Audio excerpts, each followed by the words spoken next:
कहा जाता है कि इतिहास लिखे हुए शब्दों से कहीं अधिक है। समय के साथ हमारे अतीत के कई हिस्से विभिन्न कारणों से खो गए या भ्रमित हो गए हैं, जिनमें प्रथम विश्व युद्ध भी शामिल है। इस एपिसोड में हम उन 6 रहस्यों की जांच करेंगे जो सभी युद्धों को समाप्त करने वाले युद्ध से जुड़े हैं। वॉर्स ऑफ द वर्ल्ड 1945 में आपका स्वागत है। दुनिया के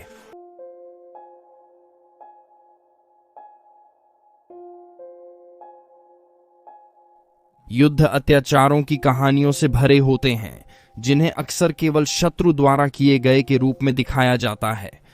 परंतु प्रथम विश्व युद्ध के दौरान दोनों पक्षों के अधिकारियों ने इन कहानियों को दबाने के बजाय इन घटनाओं के व्यापक पुनः कथन को बढ़ावा दिया।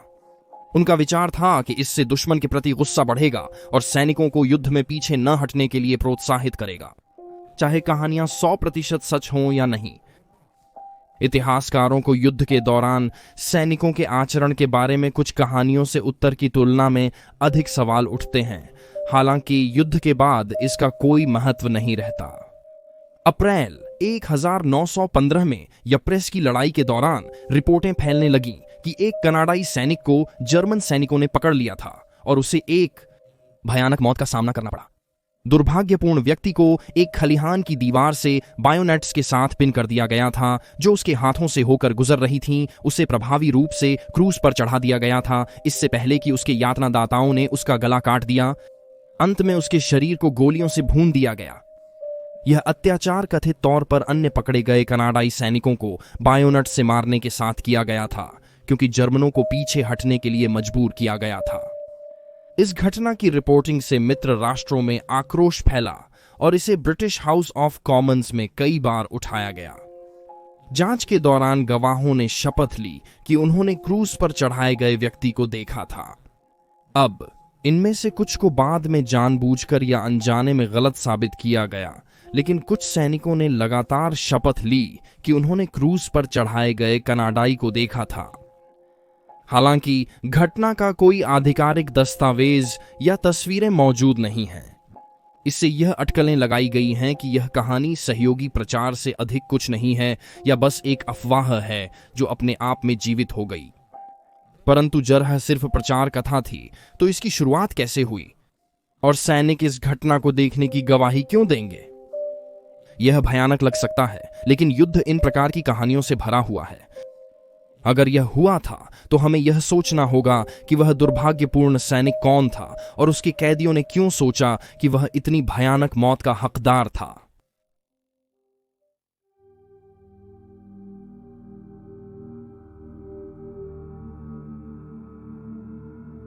प्राइवेट जॉन पार्डर के पास प्रथम विश्व युद्ध के दौरान मारे जाने वाले पहले ब्रिटिश सैनिक का दुखद शीर्षक है, जो 23 अगस्त 1914 को शुरू हुई मोन्स की लड़ाई की पूर्व संध्या पर मारे गए थे। उन्होंने 1912 में सेना में शामिल होकर अपनी उम्र के बारे में झूठ बोला था। वह अपने 17वें जन्मदिन की पूर्व संध्या पर थे जब उनकी जान चली गई। हालांकि उस समय से इस बात को लेकर काफी भ्रम रहा है कि वास्तव में जॉन पार्डर की मृत्यु कैसे और कब हुई। यह माना जाता है कि 21 अगस्त को वह एक अन्य ब्रिटिश सैनिक के साथ साइकिल पर टोही मिशन के दौरान जर्मन घुड़सवार सेना के अग्रिम तत्वों से मिले थे। जर्मन सैनिकों ने उन पर गोलियां चलाईं और पार्डर ने सहयोगी को पीछे हटने को कहा। वह खुद खाई में रहकर जर्मनों को रोकने की कोशिश करते रहे। एक बेल्जियन युवती ने बताया कि उसने देखा कैसे एक जर्मन सैनिक उसके बगीचे से एक ब्रिटिश सैनिक को मारने के लिए भागा।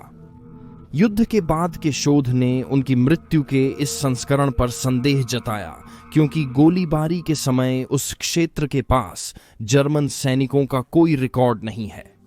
इससे यह बहस छिड़ गई है कि क्या पार युद्ध के तनाव से पीड़ित अन्य ब्रिटिश, फ्रांसीसी या बेल्जियन सैनिकों द्वारा गोली मारे जाने के कारण मित्रवत आग का शिकार थे, जो किसी भी सैनिक को जर्मन खतरे के रूप में देख रहे थे। एक और दिलचस्प सिद्धांत यह है कि वह उस दिन नहीं बल्कि 2 दिन बाद मोन्स की लड़ाई की शुरुआत में मारे गए। इस सिद्धांत के समर्थक इस तथ्य की ओर इशारा करते हैं कि जर्मनों ने उन्हें सेंट सिम्फोरियन कब्रिस्तान में दफनाया, जो युद्ध स्थल से 4.8 किलोमीटर से कम दूर है। यदि यह सत्य है तो यह उनसे प्रथम ब्रिटिश सैनिक के पतन का खिताब छीन लेगा। सच्चाई ब्रिटिश सेना की खराब और भ्रमित रिकॉर्ड कीपिंग के कारण और भी अस्पष्ट हो जाती है। अविश्वसनीय रूप से जॉन पार जनवरी 1915 तक आधिकारिक सेना के कागजात पर अपनी इकाई में एक सक्रिय सैनिक के रूप में सूचीबद्ध थे। उनकी मृत्यु की सच्चाई और क्या वह वास्तव में प्रथम विश्व युद्ध में जर्मनों के हाथों गिरने वाले पहले ब्रिटिश सैनिक थे, शायद यह हमेशा एक रहस्य ही बना रहेगा।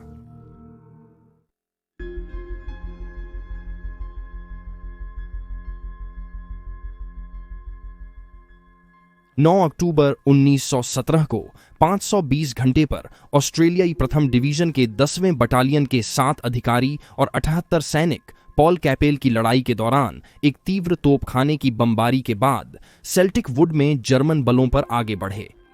इसके बाद हुई भयंकर लड़ाई में ऑस्ट्रेलियाई सैनिकों ने तीव्र दुश्मन की आग का सामना किया और भारी हताहत हुए, लेकिन हमले के बाद ऑस्ट्रेलियाई कमांडरों ने पाया कि 37 लोग लापता थे।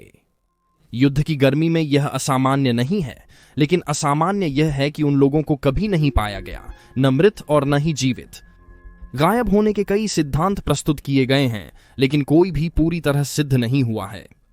कुछ स्रोत मानते हैं कि वे लोग पहले से अस्तित्व में नहीं थे और उन्हें प्रशासनिक त्रुटि से बनाया गया और फिर खो दिया गया। प्रारंभिक रिपोर्टों के अनुसार 71 लोग सेल्टिक वुड में गायब हुए, इसलिए यह एक अनुचित धारणा नहीं है।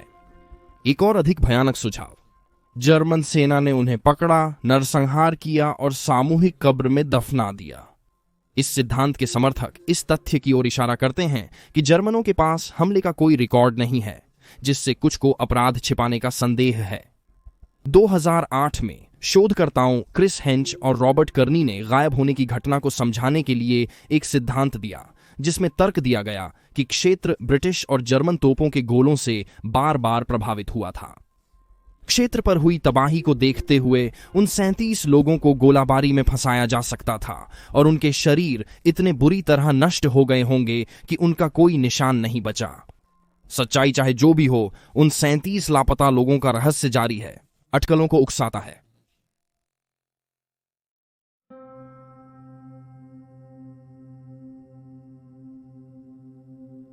युद्ध मानवता का सबसे बुरा रूप सामने लाता है, साधारण लोगों को भयानक अत्याचार करने वाले पुरुषों में बदल देता है। कुछ लोग होते हैं जो हत्या के लिए उपयुक्त होते हैं। युद्ध उन्हें अपने देश की सेवा के नाम पर अपना अंधेरा पक्ष दिखाने की अनुमति देता है। 1914 में बेलाकिश यूरोप भर के लाखों पुरुषों में से एक की तरह थे, जिन्होंने देश के लिए हथियार उठाने के आह्वान का जवाब दिया। बुडापेस्ट के पास एक छोटे गांव में रहते हुए उन्होंने अपना घर एक गृहिणी मिसेस याकुबेक की निगरानी में छोड़ा और ऑस्ट्रो हंगेरियन सेना में भर्ती हो गए। 1916 में किश के मकान मालिक ने पाया कि वह अपनी संपत्ति पर युद्ध के दौरान बहुमूल्य गैसोलीन से भरे कई ड्रम जमा कर रहा था। गुजरते सैनिकों को ईंधन चाहिए था, तो शहर के कांस्टेबल उन्हें किश की संपत्ति पर ले गए। वहां उन्होंने मिसेस याकुबेक के विरोध के बावजूद एक बैरल खोला। उन्होंने अंदर एक महिला का शव पाया, जिसे गला घोंट कर मारा गया था और युद्ध शुरू होने से पहले ही वहां छोड़ दिया गया था, जिससे वे भयभीत हो गए। बैरलों की जांच में इसी तरह के भयानक दृश्य सामने आए, जिसमें कुल 24 पीड़ितों को संपत्ति पर रखा गया पाया गया। मिसेस याकुबेक को एक संदिग्ध के रूप में गिरफ्तार कर पुलिस ने पूछताछ की, लेकिन बाद में बिना आरोप के रिहा कर दिया गया। इस बीच सेना के अधिकारियों ने पता लगाया कि किश अभी भी जीवित है और सर्बिया के एक अस्पताल में है। अपने अपराधों का खुलासा होने का एहसास होते ही उसने एक मृत सैनिक की पहचान अपनाकर जांचकर्ताओं को धोखा दिया और इतिहास में गायब हो गया। आज तक कोई नहीं जानता कि बेलाकिश के साथ क्या हुआ, और तब से वह सैन्य और आपराधिक इतिहासकारों दोनों को आकर्षित करता रहा है। युद्ध पूर्व उसके जीवन की जांच, यह पता चला कि वह गुप्त विद्याओं से मोहित था और कुछ पीड़ितों का खून निकाला गया था। कुछ ने सिद्धांत दिया है कि उसने पिशाचवाद का अभ्यास किया था। यह भी सुझाव दिया गया है कि उसने अपनी मां के साथ अनुचित संबंध रखे थे, जिससे उसे महिलाओं के साथ लंबे समय तक चलने वाले संबंध बनाने में कठिनाइयां हुई। वह 1914 तक 2 बार शादी कर चुका था और तलाक ले चुका था। यह पता चला कि वह अकेले दिलों के विज्ञापनों के माध्यम से महिलाओं को अपने घर लुभा रहा था और उन्हें मारने और उनके शवों को ड्रमों में छिपाने से पहले उनके पैसे ठग चुका था। एक तरीका जो आने वाले सदी में कई सीरियल किलरों की पहचान बनेगा। युद्धोत्तर काल में बेला किश के कई रिपोर्टेड दर्शनों के बावजूद कोई पुष्टि नहीं हुई, जिससे दो जलते सवाल हमेशा के लिए अनुत्तरित रह गए। पहला, वह कहां गया, और दूसरा, क्या वह गायब होने के बाद हत्या करना बंद कर दिया?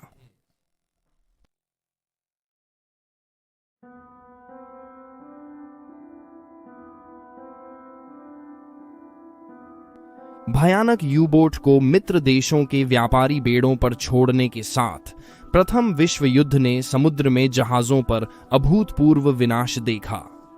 एक द्वीपीय देश होने के कारण ब्रिटेन को जर्मन यू बोट्स द्वारा बिना प्रतिबंधों के किए गए युद्ध के कारण लगभग आत्मसमर्पण करने के लिए मजबूर किया गया, जो हिटलर के 20 साल बाद के प्रयासों से अधिक प्रभावी था। इस प्रकार समुद्र में जहाजों का गायब होना असामान्य नहीं था। युद्ध के बाद पता चला कि उन्हें एक यू बोट की टॉर्पीडो से डुबो दिया गया था। हालांकि जहाजों के बिना किसी स्पष्टीकरण के बस गायब हो जाने की घटनाएं भी थीं। प्रथम विश्व युद्ध के दौरान यूएसएस साइक्लोप्स के प्रसिद्ध गायब होने का एक उदाहरण है। हालांकि सबसे पेचीदा रहस्य एक जहाज के नहीं, बल्कि उसके चालक दल के गायब होने के इर्द गिर्द है। 17 सितंबर 1917 को फ्रांस में रोसेल पॉइंट पर एक बड़ी नौकायन बार्ज पाई गई। करीब से निरीक्षण करने पर यह झबरीना निकली, जो इंग्लैंड और फ्रांस के बीच कोयले के परिवहन में शामिल थी। कुछ हल्के उलझे हुए पालों को छोड़कर यह बेहतरीन स्थिति में थी। हालांकि चालक दल कहीं दिखाई नहीं दिया और वे फिर कभी नहीं दिखेंगे। तब से यह अनुमान लगाया गया है कि खराब मौसम के दौरान चालक दल को जहाज से बाहर फेंक दिया गया होगा। हालांकि यह बहुत ही असंभव परिस्थिति है कि सभी एक ही समय में जहाज से बाहर फेंक दिए गए हों और जहाज को कोई नुकसान न हुआ हो। वैकल्पिक सिद्धांत के अनुसार जर्मन यू बोट्स ने चालक दल पर हमला किया, जिससे वे जहाज छोड़कर इंग्लिश चैनल के ठंडे पानी में डूब गए। हालांकि यह भी सही नहीं लगता। जहाज को कोई नुकसान नहीं हुआ था, इसलिए हमले का कोई संकेत नहीं था। हो सकता है कि जर्मन यू बोट्स ने जहाज के चालक दल को नाव छोड़ने का आदेश दिया और फिर उसे डुबो दिया हो, लेकिन 1917 तक यह युद्ध प्रथा समाप्त हो चुकी थी। यू बोट्स सतह पर आते ही विनाश के प्रति संवेदनशील हो जाते हैं। जब चालक दल ने जहाज छोड़ दिया था तो यू बोट ने गोली चलाई हो सकती थी और चूक गई हो, या मित्र राष्ट्रों के युद्धपोतों के आगमन से भगा दी गई हो, लेकिन किसी भी मामले में चालक दल ने जहाज पर वापस जाने का प्रयास क्यों नहीं किया, और इतने समय के बाद भी कोई शव क्यों नहीं मिला? कुछ विचित्र सिद्धांत चालक दल को ब्रिटिश या जर्मन एजेंट बताते हैं जो फ्रांस में घुसपैठ का प्रयास कर रहे थे। हालांकि इसका कोई सबूत कभी नहीं मिला और झेब्रिना महान समुद्री रहस्यों में से एक बनी हुई है।